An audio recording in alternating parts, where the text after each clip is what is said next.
Hello, viewer. Welcome to another interesting edition of the show.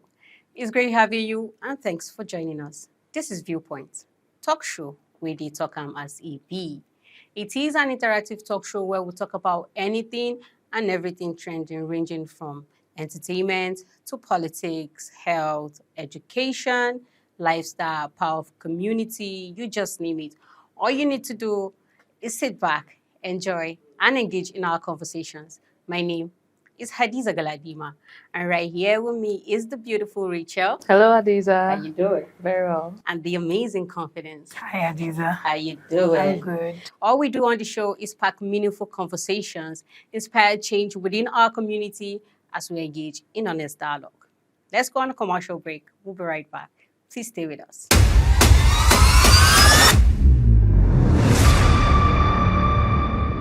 Welcome back, and thanks for staying with us.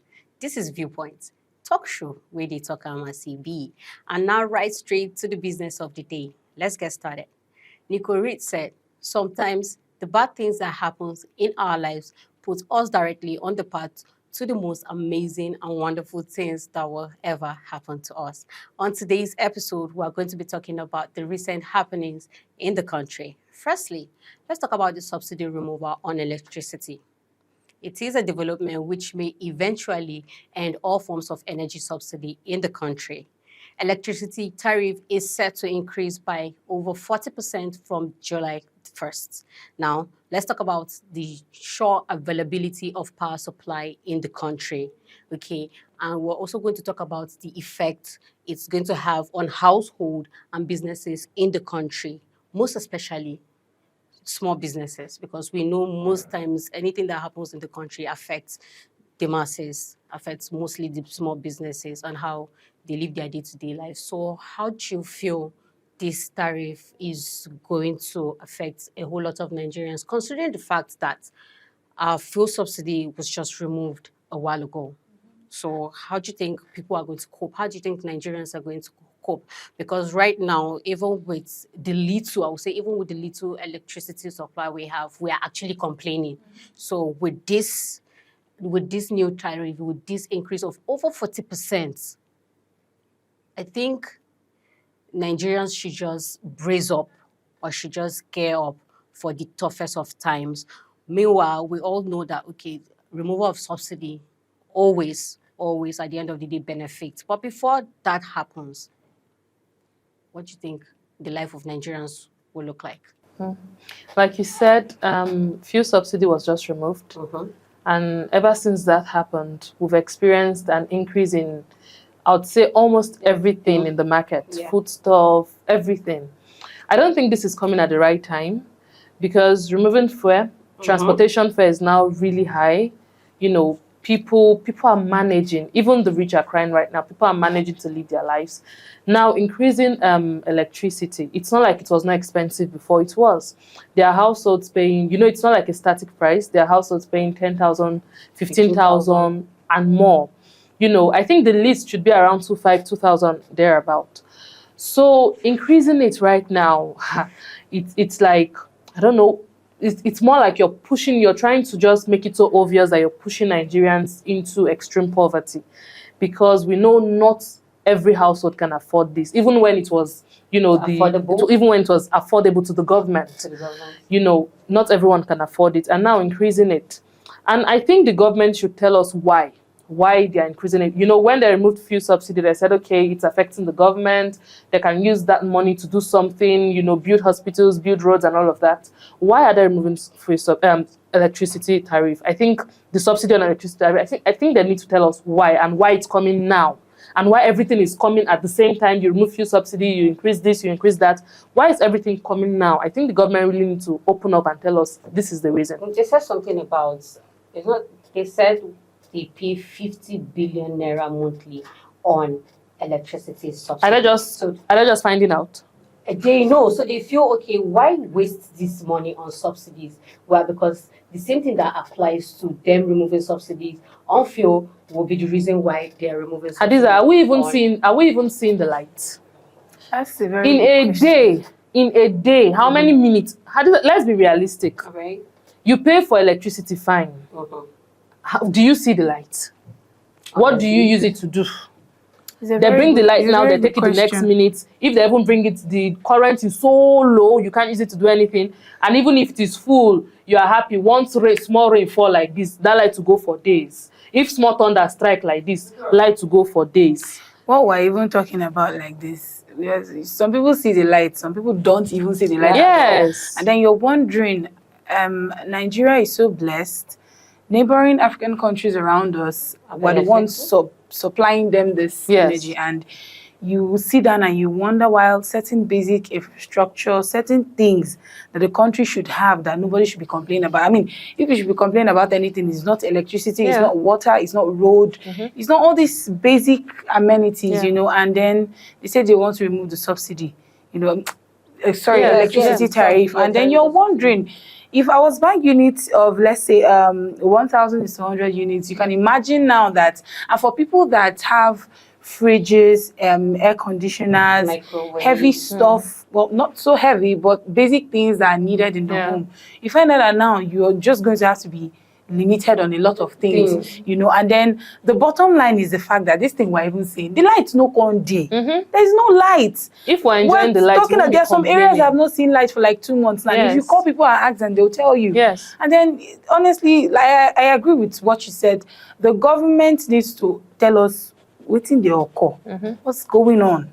You know, so the increase is going to cause a lot of problems, especially for small business owners. Imagine someone who cannot afford a generator, you know, as little as I pass my neighbor. And, you know, even if you buy the generator, no be fuel you go they use, you know. So and now the price of food stuff now will even go higher. It's a different Imagine kind someone of selling ice fish now, and then she's paying more for electricity. She'll definitely add. She's going to add it to the fish now. She'll tell you, auntie is fuel, auntie is electricity. Do you and trust us understand? Nigerians, we sabi. And we have some businesses who just rely solely on electricity. They don't even have the capacity. They don't even have the capacity to even purchase a generator. Do you understand that they even just let's with the little we have, let's manage it and try and see if business will move.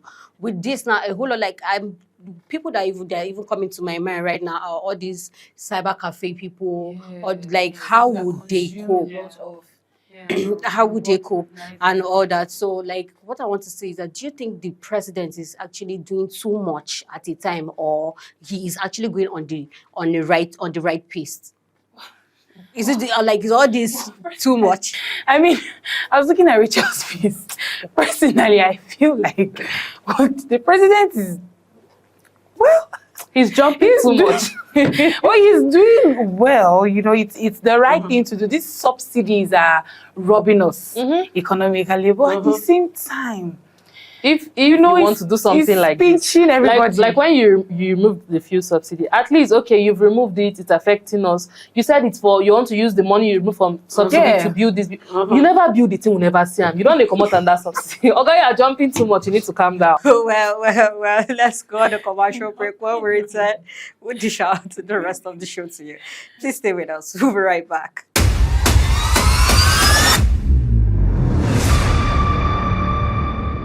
Welcome back and thanks for staying with us. Now moving on to our next story. So on Monday, 3 presiding officers of the Independent National Electoral Commission, INEC, appeared before the Presidential Election Petition Court, presided over by Justice Haruna Simon Samani.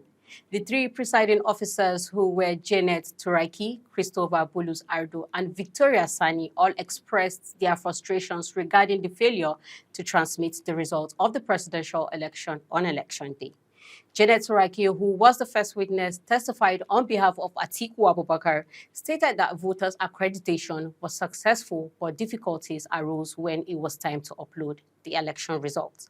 Turaki also pointed out that while the results for the National Assembly were smoothly transmitted, she also mentioned that the presidential polls encountered issues and failed to function all through the day, and she informed the court that the collated results on forms EC8A were signed by the party agents and herself as the presiding officer of the INEC. So now, let's be realistic. What could be the reason why every other result was uploaded using the BVAs? All results, and like Janet said, it was all smooth and good while they were doing other elections. But when it got to the presidential election, it failed. They had technical issues. They had a whole lot of malfunctions and all that. So what could be the reason behind that? Rachel, do you want to go first or Confidence wants? Because I think it's funny to you guys because Nigeria is a comedy show. We're always saying this. It's funny, because the fact that they come out and say some of these things, and I'm like, do you people think that Nigerians are senseless, or maybe they feel like, they are talking to children? Because even children can comprehend when you are, when you're skip. Do you understand? How do you come out and you tell us that, every other election result was uploaded and it's just the presidential election? What does that tell you? Let's just be honest. What does that tell you? That it's only the presidential election result that was not able to be uploaded? We already know what it means, and we know what they were trying to do. But I think the question shouldn't even be what, what could. Okay, since that thing happened, immediately, what action should have been taken? Why is it now? Right there. Why is it now? An action should have been taken. Because, election is not something that you say, we had some issues, let's manage. Yeah. Once you manage, you may be, putting the numbers of his vote. It's a figure thing. Yes. So once there's a mistake, what happened to cancelling it? And telling Nigerians that taking actions? All of those people around, the people who conducted the elections, what did they do to them? We're having witnesses now coming out to say this was what happened. Do you understand? The people that were there, who were even the people? For God's sake. And then what did they do? The Senate election, it happened, but we did not hear stories. No stories. And which other one happened? We did not hear stories. So what is? But we all know how Nigerian election is like. It is always something else. It's either if you can't beat them, you join them. So. For personally, I feel these three presiding officers that came out to testify are people who, obviously, it is just very obvious that they were not okay with what happened that day. But at the end of the day, believe me, most of them that they are not on the side of doing the wrong thing they do not have a chance of fighting anything at that point. No, you don't have to fight. You don't have to. We have a government, right? Okay, something has gone wrong. There's INEC. I don't want to talk about INEC because we know INEC is another body that let's not even go there, right? But there's a government. There were security officers there. In fact, there were people. This election, you didn't just conduct election and then just put people there. There were people who we had observers. We had different. They said there were international observers. Look, this thing is just that I don't know if they want to do their wuru or whatever. But if you want to get if you want to get the result, if you want to know everything that happened on that day, if our government wants to tell us the truth about what happened, they will tell us the truth. So all these things we're just saying, we're saying it may be to enter into their ears, but the government knows the truth. Well, okay, that is, we just have to connect because we have Ada waiting on the line. So let's connect to Ada. She was an ad hoc staff in the last presidential election, all right? So we're going to have her take or give us her take as regards this topic. Hello, Ada. How you doing? Hi, Hadiza. Good morning. Great. Good morning. Great having you on the show. So we want to know what's your take on the recent revelation or the recent testimony by the presiding officers of the INEC as regards the failed transmission of the presidential election results, just the presidential election results. All right, Hadiza, thank you for having me. So I'm speaking as a presiding officer as well, because I was there with them. I was there on the day. And so, yes, I can corroborate the story or what they are saying regarding the refusal of the presidential election results to be uploaded. I was there. I was frustrated as the presiding officer. I was running up and down. After everything that prepped us, nobody prepped us for this. They all told us it was going to work like this, it was going to go like this. Just upload, take a scan or take a screen, snap a picture of your result from EC8A, take a picture of it, and then upload the presidential, upload the House of Rep, upload all the results, all the elections that were conducted, upload all the results. And I did that, and the two others worked. And I and other presiding officers and even other ad hoc staffs, we were all frustrated because we were running up and down trying to upload the presidential result. But everything we did not work. So yes, they messed up. They did something. All of that. In fact, everything they came out to testify is true. They messed up. They did something behind the scenes that made the presidential results not go up. And they should hold them. Ask them why it did not go up. It's not right. They did something. Everybody else, I and my mate, all the ad hoc staff, we were frustrated because we had spent nights, we had stayed awake for nights. We're preparing for this thing, only for us to get to that point, and then all of a sudden they were stressing us by, oh no, don't want this network. It's network, kind of nonsense network. Network allowed the governorship to go up. Network allowed the House of Rep to go up, but that same network stopped the other one. That is wrong. They did something. They clearly, even a child knows they did something. So yeah, that's what I have to say about this. Everything they came out to testify about was right. They messed up with it. Somebody definitely tampered with it.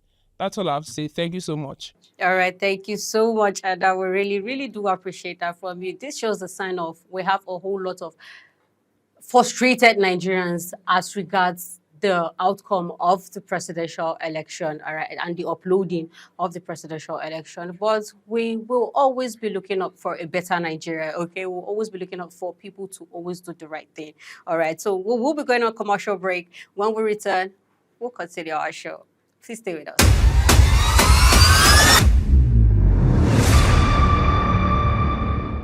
Well, Ada, you seem and you sound really angry. So I want to know, did this just apply only in Abuja, in your polling unit, or it was applicable to the whole country? Hadiza, let me tell you, it wasn't just my own polling unit at all. Even though I am one presiding officer, it wasn't my own polling unit. Everybody in my polling unit, everybody in my area, I've forgotten what it's called now, but everybody in my area and others across. We remember we were on group chats. We were on group chats when we were talking about these things. And all across, everybody just could not upload. Presiding officers were reaching out to each other. Have you been able to upload? No, I cannot upload. I could upload this one, I could upload this one, I just cannot upload this. And we all shared the same frustration, which was we were very angry. It was very frustrating. Because again, like I said, we gave our best. We came out and sweated. And we willingly, happily sacrificed our sleep and everything just for us to be able to put in somebody that we want. Only for us to come and face all this. It's not funny at all. It wasn't funny at all. I want to ask a question. Yeah. Okay, so while all of this was going on, were there efforts put in place, maybe the security officers or observers, were they trying to do anything to, aid the situation? We didn't prefer. Nobody ever told us, okay, it's going to get to. We had procedures. We had gone through several trainings, and they had told us, this is what you do, this is what you do. But nobody ever told us when the network, we were told when the network does not go, take a picture and store. And when the network comes up, send. And we took pictures and we stored. And as soon as network, it was the next day that network even came back up and we were able to send. But then whatever they wanted to do, they had already done it. Because why would I be able to send across the two other elections and the third one I cannot? So when I now send it up, it's already late. Because anything you wanted to tamper with, you've already tampered with it. So yes, we did follow procedure. And yes, the security, just like as security officials and others, they really couldn't do much because they weren't prepared for this particular issue coming up. But then we had been told if it doesn't go, all of us stood looking at each other, okay, just take a picture and just submit. Take a picture and submit. Because at the end of the day, what difference did it make? Any tampering that wanted to be tampered with had been tampered with. In my very eyes, I was seeing officials using pen. And I'm saying this on record. I was seeing officials using pen to clear results. Using pen to make mistakes. And that is the reason why they wanted us to upload it directly. So that anywhere you make mistake every human can make mistake. Yes, I'm not faulting they are making mistakes. But I'm saying the reason why they wanted the two as backup is that the one online is there to correspond with the one you have on paper. But if the one online is not there, anything that is corrected on paper, that is what they take. So somebody replaces 200 with 2. That is what you take. And that is how we found ourselves in nonsense mess we are in right now. Goodness. That's a lot. Would I say you need to calm down? Oh no, she's actually right. I mean, it is right to be angry. She's angry. The fact that it's just the presidential election result that is having this, there's the a lot most of question important marks. Election. Do you understand that everybody really came out for? and things turned out to be this way. So Anger I is want to know, justified. is it as long as it wasn't transmitted, or because it wasn't transmitted, were the results supposed to be accepted or they were supposed to be rejected? Of course, they're going to reject. You just had me now. I just said they use paper. Now, the reason why they are using manual and virtual or online is so that both of them can correspond. But then if you submit only manual, like I said, humans, we are not above mistake. We are bound to make mistakes. I can, for sleep, I told you we stayed awake. We stayed awake for nights just to prepare for this. So because of sleep, I can record 18 as 80 or 18 as 8. I can do that. But now the reason why the online copy is there is to correspond. If you go online and you see 80 and you take a clear picture of what has been taken, of what has been posted online is 80, and then you come and see 8, of course you're going to know it's a mistake. But then by the time you go and you don't go have any correspondence, I record 80 or 18 or 8, and somebody corrects it with pen. Excuse you, everybody knows that anything that has been tampered with, anything that you have pen, even you go to bank, ordinary bank, you move 10 like this, you have to sign on it before they can accept it. So anything that has been tampered with and the PO signature is not there to say I was there when I made this error and I'm here to effect corrections. If the PO signature was not there, all the results, any result that has all those pen or all those rubbish marks were tampered with, as far as I'm concerned. Thank you. Sorry, one more question from me. Okay. Are you saying this tampered results are what INEC gave out to Nigerians? But that's what we all saw now. If the results online are not there, so which other one? It's only the online result, the tampered result that they picked down. So sorry, Ada, in your opinion, you feel it's supposed to be rendered as invalid? Of course.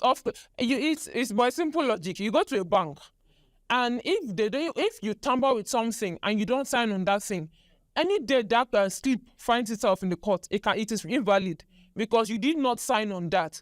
So any day somebody you tamper with, they've not stamped on it, and there's a tampering, and you've not signed on that tampering, that slip is invalid. It's inadmissible. And so that's the same thing with if our results, after I have signed the result sheet, party officials or party agents rather, they've signed their result sheet and they've collected their own copy and they've gone to their own parties. And then the next thing, INEC official will come back and start effecting and making changes and doing all sort of drawings. They've turned to fine artists on INEC election results.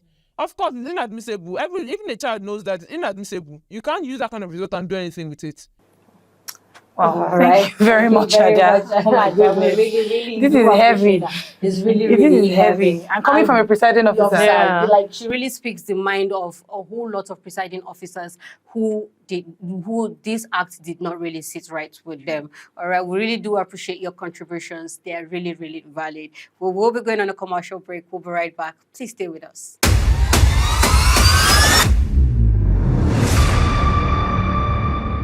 Welcome back, and thanks for staying with us. Woo! That was really... Wait first. There's something that, this election results in, the more we hear about it, the more we talk about it, the more it's like, the more my mind is just blowing, I'm angered, and then there's fresh revelations. Because, see, the question now is, the presiding officers and the presiding officer we had on the call, Ada said that they tried uploading the presidential election results and it was not going through. So, which results did INEC count that gave us our confidence? You are still asking questions. We already have answers. We already have answers. It simply means INEC used tampered result, and the president we have now is a tampered. Sorry. But it's very, very obvious. Most Nigerians have been saying it was a selection and not an election. And also, people... tribunal is just bringing out... There are a lot of new things. I'm like, where were you guys? What happened? Why didn't anybody stand up? Did they buy everybody out? Because if you listen to what is going on in the petition, the election tribunal, you'll be wondering. I feel at this point, at this point, I'm no longer asking questions. I already have answers. Honestly speaking, it's my mind. There was someone that came online and said President Tinubu is just relieving people of their jobs and duties. That why has he not said anything about Yakubu Mahmoud? Why has he not done anything to Yakubu Mahmoud if he knows? Do you understand? And Nigerians keep talking. This country, oh my goodness gracious, I'm angry. They've told us to sit down, they look, they see. Because there is no amount of thing you will say. Everyone is following the script. Everyone is acting according to the script. Honestly, we'll just do it and adapt to it. Like, okay, it's okay. We have shouted about it, and then everybody just sit down. Maybe they don't come out electricity tariff. Honestly, we've been talking about this INEC chairman over and over, even before the election was over. That this man, what he's doing is why not suspended anything? Why they suspended everybody? They have not suspended INEC chairman. Honestly, no, yeah, President definitely knows what he's doing. I think he's taking everything one step at a time. I take it 3 steps at a time. The root of every problem, because I think he hears the cries of Nigerians. So he will do the needful. He will do the right thing, because everybody's clamoring on, and they're like he's hitting on, like, do the right food, do the right thing, do the right thing. You need to do the needful, which he looks promising, right? Despite the fact they said he became a president as a result of selection and not election. So that's how we will be wrapping up the show today. We really do appreciate you.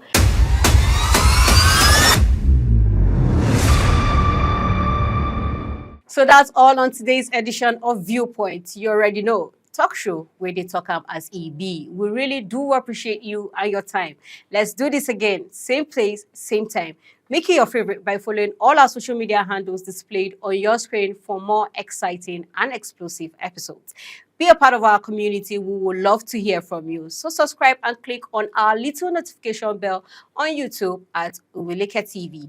Our website is Oweleketv. My name is Hadiza Galadima, and she is Rachel Ade. And confidence. See you next time. So we'll come your way again.